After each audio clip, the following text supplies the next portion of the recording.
Halo brosis, balik lagi di channel Paul Design It. Nah kali ini gue mau share gimana caranya agar kita bisa bikin ujian atau quizzes menggunakan Google Form. Nah gue akan jelasin dari awal sampai akhir, sampai dari proses pengerjaan sampai gimana caranya dapat nilai kayak gitu. Nah sebelumnya gue minta tolong brosis semua bantu support channel gue dengan cara like, share, komen, dan subscribe channel gue gitu. Nah, sekarang nggak usah lama-lama lagi, langsung kita bahas. Check this out. Nah, sebelumnya di sini gue udah bikin terlebih dahulu ya, kayak contoh soalnya. Jadi di sini gue bikin tentang UTS online, itu mata pelajarannya TIK untuk kelas 8C.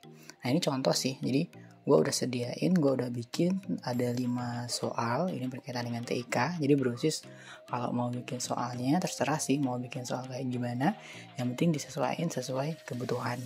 Nah kayak judul biasa lah ya, sudah jelas. Deskripsinya nanti bisa diisi mengenai mungkin metodenya dan lain sebagainya. Kemudian soal-soalnya bisa disesuaikan dengan brosis. Nah kalau di sini sebagai quiz atau pengaturan quiz, kita harus setting ini sebagai multiple choice sih, karena agar nanti si soalnya itu kita bisa setting mana jawaban yang benar, mana jawaban yang enggak. Nah kalau soal-soal yang esai itu kita bisa pilih pakai paragraf ya atau short answer. Tapi kalau untuk quiz yang bisa pilih secara multiple choice atau pilihan ganda, di sininya pilih multiple choice kayak gitu. Nah di soal-soal ini gue kasih pilihannya pakai penjelasan ini sih, huruf. Nah brosis sebenarnya bisa tambahin image dan lain sebagainya. Jadi image-nya bisa ditambahin dengan tambah kayak gitu ya. Nanti tinggal di upload sesuai kebutuhan. Nah kalau di sini gue nggak perlu sih, gue soalnya mengenai soal-soal yang menggunakan penjelasan secara explanation secara huruf atau kalimat saja sih. Jadi langkah pertama brosis harus punya terlebih dahulu soal-soalnya. Kemudian di langkah pertama setelah punya soal, langkah keduanya brosis harus, ini wajib ya hukumnya, nyalain si required-nya. Kenapa kok wajib harus dinyalain required-nya? Agar si siswi atau si siswanya itu ketika dia belum selesai submit atau belum selesai kerjakan, kemudian nggak sengaja nge-submit nih, nah langsung ada pemberitahuan mana yang masih kosong. Karena kan sayang banget kalau multiple choice atau pilihan ganda ada soal yang salah. Jadi brosis pastiin si required-nya ini nyala. Kemudian apakah kita perlu setting description, go to section, dan shuffle-nya? Kalau description boleh diisi, boleh enggak. Tapi karena biasanya soal nggak perlu penjelasan, ya sudah, jadi nggak perlu sih untuk description. Go to section based on answer, karena niatnya quiz, jadi nggak usah diisi, nggak usah disetting, karena dia harus ngisi kan secara runtut dari 1 sampai nomor sekian. Kalau gue di sini contohnya 1 sampai 5, berarti dia akan di 1 sampai 5. Jadi nggak perlu go to section based on answer. Kemudian shuffle option order. Nah, jadi ini fungsinya bisa sih nanti disetting agar soal-soalnya nggak berurut. Contohnya gini. Yang pertama di sini contohnya ada mengenai mana yang termasuk software desain grafis ya. Kemudian nomor 2-nya Ctrl X fungsinya. Nah nanti dia kalau di setting shuffle option order, dia nggak akan urut. Bisa jadi setelah software perangkat lunak ini yang muncul soal selanjutnya adalah fungsi justify apa gitu.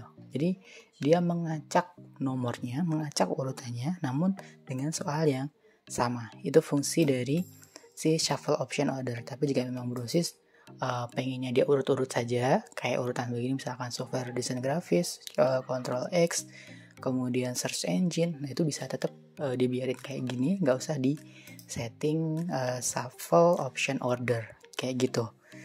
Siap. Selanjutnya, jadi setiap soal dinyalain dulu ya required-nya. Contohnya soal kedua gue juga nyalain, 3 dinyalain, kemudian 4 dinyalain, kemudian yang kelima juga dinyalain. Nah fungsinya agar semua soal terisi, jadi nggak bisa submit kalau soal semuanya belum terisi.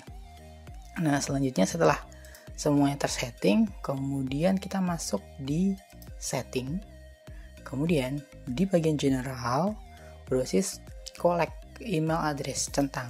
Kenapa kok ini diperlukan? Agar si responden atau si siswa nanti dapat kayak sejenis bukti kalau dia sudah mengerjakan. Jadi kayak nota gitu hasilnya kalau kita belanja gitu. Jadi ini menandakan bahwa si siswi atau siswa sudah melakukan ujian atau pengerjaan kuisnya. Kemudian selanjutnya adalah respon receipt, centang, kemudian setting always. Kenapa kok gue setting always, nggak if respondent request it? Jadi setiap dia setelah ngerjain itu akan langsung otomatis Google akan kirim pemberitahuan atau receipt atau nota bahwa si siswi tersebut sudah melakukan pengerjaan kayak gitu. Nah kalau if respondent request it itu berarti kalau diminta, jadi kalau si siswinya minta atau siswanya minta baru dikirim sama Google. Tapi kalau nggak minta nggak dikirim. Nah, agar terjadi keseragaman di sini, mending settingnya always. Nah, limit to one response enggak, karena ini ada nanti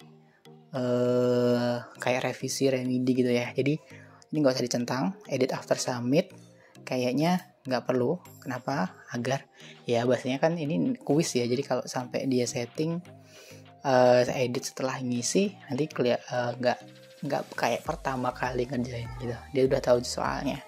Si summary nggak usah, kemudian presentation lewati saja. Kalau misalkan di sini confirmation message berarti bisa pilih sih terima kasih sudah mengerjakan atau gimana gitu, jadi bisa disetting sesuai keinginan. Misalkan contoh nih,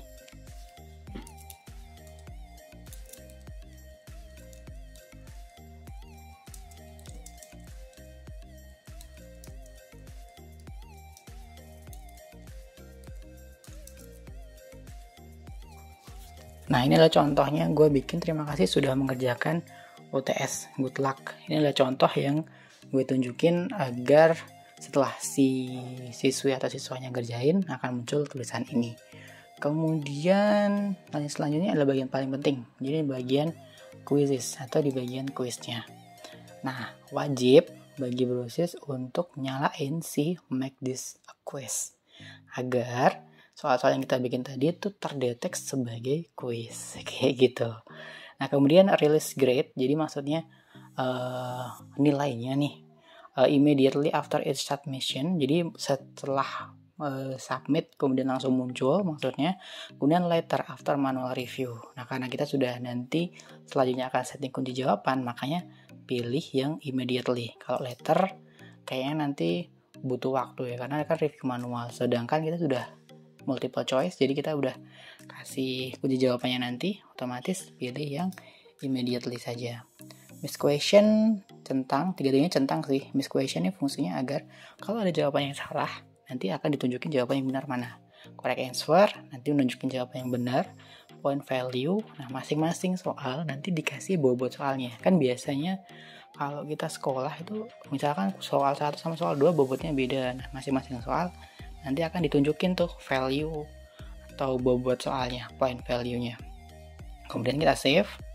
Nah setelah kita save, di sini tiba-tiba akan muncul email address. Kenapa? Karena kita tadi setting bahwa email address-nya itu harus diisi sama si siswinya atau siswanya. Jadi nanti usahain si siswi atau siswa dia sudah punya email yang bisa digunakan. Kalau bisa sih email Gmail agar lebih cepat dan mudah dideteknya sama si Google gitu. Kemudian otomatis mandatory ya di sini karena kita sudah setting mandatory. Kemudian langkah selanjutnya adalah answer key. Answer key ini apa maksudnya? Jadi kita setting kunci jawaban mana nih yang benar. Contoh nih, kita klik dari soal ini. Berikut ini merupakan perangkat lunak yang digunakan untuk desain grafis kecuali. Nah, bobotnya gue kasih 20 poin. Gitu. Kemudian mana nih yang bukan? Karena jawaban yang benar adalah yang AutoCAD Mechanical, akhirnya gue klik AutoCAD Mechanical, klik Done. Maka sudah tersetting kunci jawabannya bahwa jawaban dari soal ini adalah yang C lah ya bahasanya, A, B, C, D gitu misalkan. Jawabannya yang C. Nah kemudian semua soal, jadi di setting nih brosis. Setting answer key-nya, jawaban yang benar. Ctrl X, bobotnya berapa? Gue kasih contoh 20. Kemudian Ctrl X itu kan cut ya, jadi gue pilih yang D.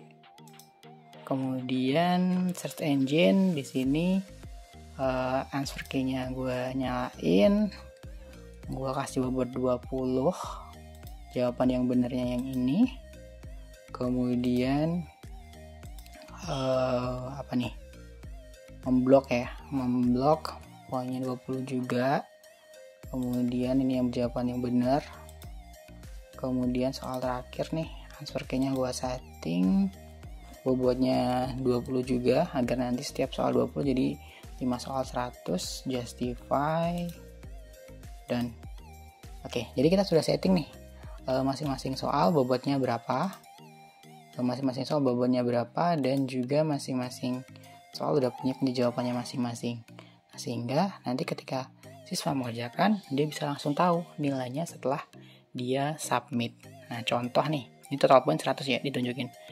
Nah, jadi contoh nih selanjutnya respons. Nah, ini berarti belum ada yang ngerjain ya. Contoh, andai kata gue punya,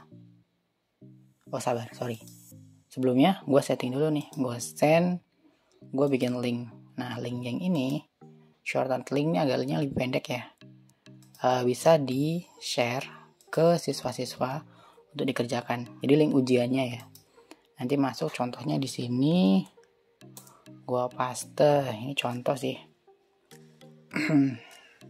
Sorry agak loading. Jadi akan muncul nih, ini soal yang atau tampilan yang muncul di bagian siswanya. Jadi si siswanya melihat bahwa dia harus ngisi email. Misalnya kan emailnya adalah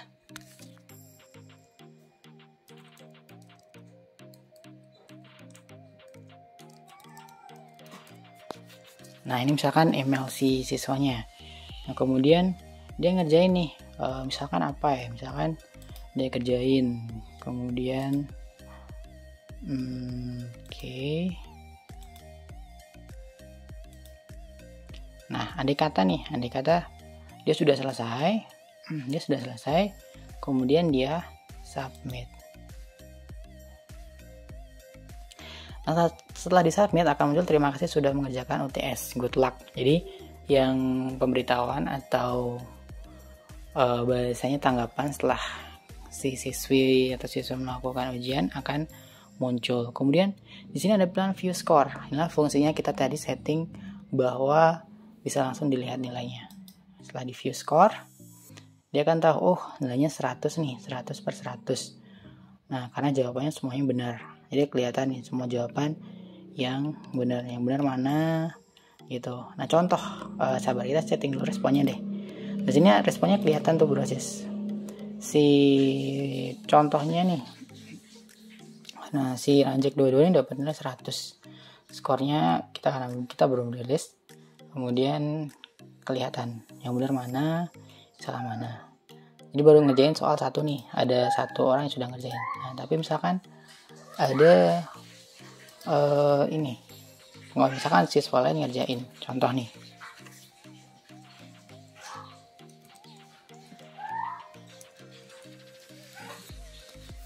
Nah, misalkan ini si Rani Hena, dia ngerjain soal, contoh andai kata nih ya. Ini contoh.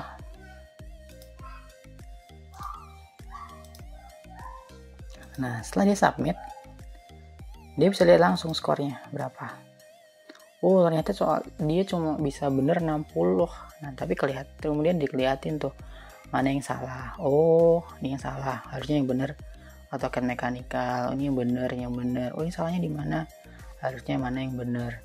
Jadi ini bahasanya setelah si siswi atau siswa ngerjain, dia langsung tahu nilainya. Jadi transparansinya bagus banget sih kalau ngerjain ujian by Google Form, karena langsung ditunjukin mana yang benar, mana yang salah, dan langsung keluar nilai. Nah, ini yang benar-benar memudahkan bagi guru dan juga siswa untuk melakukan evaluasi. Nah, responnya pun kita juga bisa dapat dengan cepat, bahwa si Ranjek dia nilainya 100, si Rani Hina nilainya cuma 60. Nah, di sini kelihatan nih bahwa total berapa persentase persoalannya yang benar. Ini bisa evaluasi bagi si gurunya sih. Jadi dia tahu mana bagian-bagian yang harus dievaluasi atau yang diperbaiki, kayak gitu ya. Misalkan ini berarti bakteri tentang si shortcut perlu diperbaiki nih, agar si siswanya bisa lebih paham, atau bagian-bagian pemahaman mengenai software, definisi dan fungsi gitu. Jadi perlu dibenahi cara pengajaran atau materinya agar si siswi atau siswa dapat memahami secara lebih baik sehingga nantinya dapat nilai yang lebih bagus kayak gitu.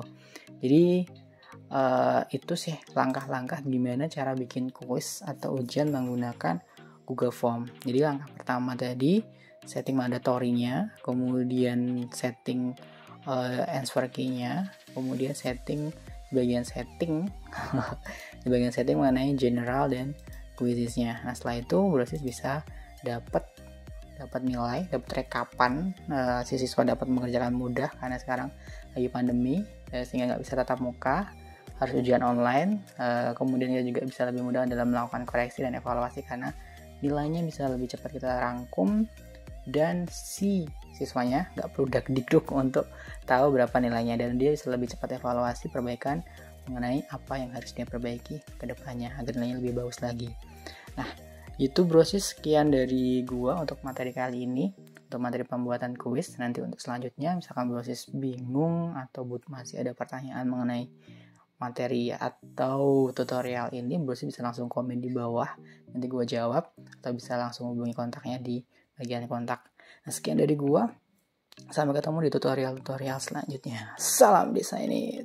Thank you banyak Brosis udah nonton video tadi. Agar nggak ketinggalan video-video yang lain, bantu subscribe, like, comment, and share. Nah, kalau butuh tutorial sesuai request, bisa langsung komen di bawah. Salam desainit.